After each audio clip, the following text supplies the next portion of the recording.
Bienvenidos a Palabra Viva, un tiempo de devoción que te acercará más a Dios. Prepara tu corazón para recibir una palabra de vida. Con ustedes, el apóstol Luis Alberto Montoya. Les saludamos en este día dándole muchas gracias al Señor por la nueva oportunidad que nos permite estar a través de este medio allí en el lugar donde usted se encuentra por medio de este tiempo devocional. En este día quiero compartir con ustedes, basados en el mismo tema de derrotar el espíritu de incredulidad o la importancia de derrotar ese espíritu para que la gloria de Dios se manifieste a favor de la vida de uno y que en la manifestación de esa gloria sobrenatural de parte de Dios uno pueda ver, pueda recibir, pueda percibir la presencia del Señor y pueda recibir aquellas cosas que uno ha pedido al Señor. Hoy quiero contarles que para que Dios pueda poner en obra o por obra el poder que Él tiene a favor de la vida de nosotros, es necesario que en nuestra vida no haya nada de duda ni nada de incredulidad. ¿Por qué razón? Porque si hay algo de incredulidad y duda, lo más seguro es que Dios no va a poder hacer nada. Yo quiero compartirles a ustedes una palabra que está en el libro de Marcos, en el capítulo 6, verso 1 al 6. Se los voy a leer para que usted cuando tenga la oportunidad vaya a las Sagradas Escrituras y trate de estudiarlo un poquito más a fondo. Dice la palabra de Dios que salió Jesús de allí y vino a su tierra y le seguían sus discípulos y llegando el día de reposo comenzó a enseñar en la sinagoga. Y muchos oyéndolo se admiraban y decían: ¿de dónde tiene estas cosas? ¿Y qué sabiduría es esta que le es dada? ¿Y estos milagros que por sus manos son hechos? ¿No es este el carpintero, hijo de María, hermano de Jacob, de José, de Judas y de Simón? ¿No están también aquí con nosotros sus hermanas?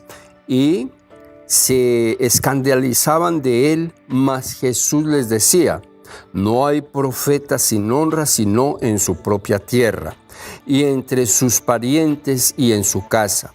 Y no pudo hacer allí ningún milagro, salvo que sanó a unos pocos enfermos, poniendo sobre ellos las manos. Y estaba asombrado de la incredulidad de ellos y recorría las aldeas de alrededor enseñando. Mire qué interesante esta palabra, porque cuando nosotros miramos y valoramos puntos en este texto, entonces nosotros encontramos que Cristo Jesús llegó a su ciudad y estando allá en su ciudad, pues no pudo hacer mucho de lo que había en él, no pudo desarrollar la capacidad sobrenatural que había en él, no pudo hacer los milagros que aquellas personas que vivían en aquel pueblo necesitaban que sucediesen. ¿Por qué? Porque ellos subestimaron a Jesús porque lo conocían de tiempo atrás. O sea, lo habían visto crecer entre ellos. Sabían quiénes eran sus padres, sabían quién era Él. Y entonces les quedó muy difícil creer que un poder tan grande y glorioso como el que ellos estaban viendo, del cual ellos estaban escuchando, que ese poder pudiese estar en la persona de Jesús el carpintero, como ellos lo tildan aquí en el texto. Ahora, qué interesante cuando nosotros miramos que después de que ellos evalúan a Jesús para creerle o no creerle, terminaron por no creerle.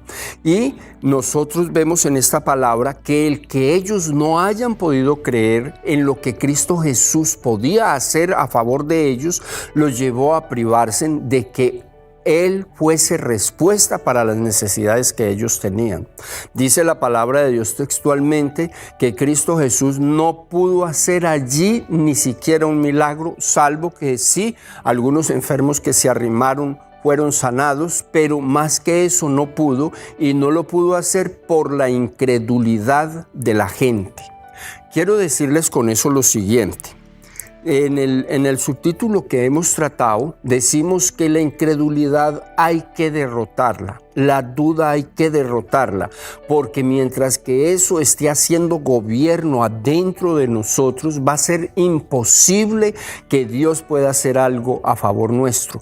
En este cuadro que nos muestra esta lectura bíblica, nosotros encontramos que allí fue directamente Dios, fue directamente el Señor Jesucristo, fue Él quien estuvo en aquella ciudad y fue Él quien se asombró por la incredulidad de la gente. Y se asombró, ¿por qué? Porque Él veía las necesidades en que estas personas estaban, Él veía las necesidades, las enfermedades, las situaciones difíciles por donde estas personas estaban pasando, pero ellos no pudieron creer a los milagros que ya ellos sabían Él había hecho. Ya ellos no pudieron creer al poder que ellos habían estado operando en Jesús. Más bien sacaron tiempo para cuestionarlo y decir: no puede ser posible que una persona que ha crecido entre nosotros, no puede ser posible que una persona que ha vivido entre nosotros, no puede ser posible que una persona cuyos hermanos nosotros conocemos y cuyas hermanas viven con nosotros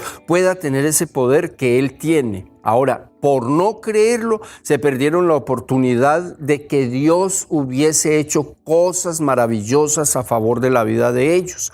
¿Qué podríamos nosotros sacar como enseñanza de esto para nosotros?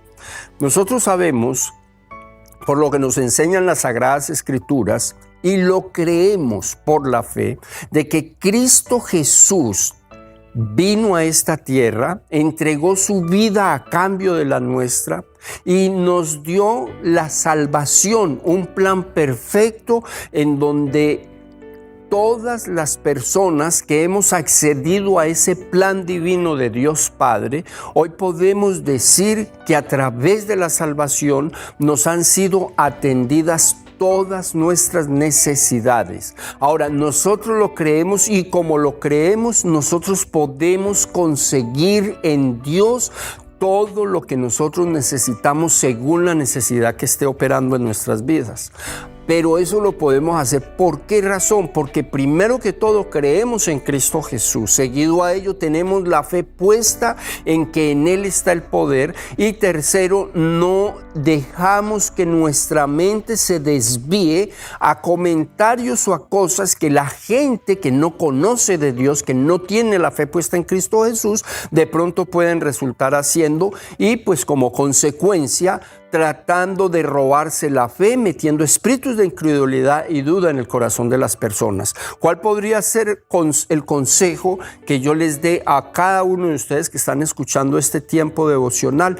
No abra sus oídos a usurpadores de la bendición, porque Dios tiene bendición para cada uno de sus hijos, y esa bendición que Dios tiene para cada uno de sus hijos, el enemigo se la va a tratar de robar, y se la va a tratar de robar a través de ¿quién? De la gente más cercana a usted, de la gente a la cual usted le abre el oído, de la gente de la cual usted escucha y permite que le ensucie en su ser interior con espíritus de incredulidad y de duda. Pídale al Dios Todopoderoso que lo ayude a vivir lejos de esas personas que podríamos decir son usurpadores de bendición, y usted se va a dar cuenta que mientras que usted tenga toda su fe y su confianza y la esperanza puesta en el Señor va a hacer señales y maravillas en su vida, y no solamente en su vida, sino en los suyos a través de usted. Con estas palabras le dejo diciéndole: procure por todos los medios no apartarse de lo que la palabra de Dios dice acerca del Señor Jesucristo, acerca del Padre, acerca del Espíritu Santo, y usted se va a dar cuenta que si hay momentos difíciles para su vida, que seguramente los van a ver porque todos los tenemos, esos momentos difíciles usted va a tener la oportunidad de colocarlos en las manos del Señor y los va a ver organizados, va a ver cómo el Dios Todopoderoso lo mueve de esa circunstancia difícil y lo coloca en sitios de bendición. Que Dios me le bendiga mucho y que Dios le guarde. Esperamos que hayas sido edificado a través de esta palabra. No olvides seguirnos en nuestras redes sociales y visitarnos en nuevavidainternacional.org.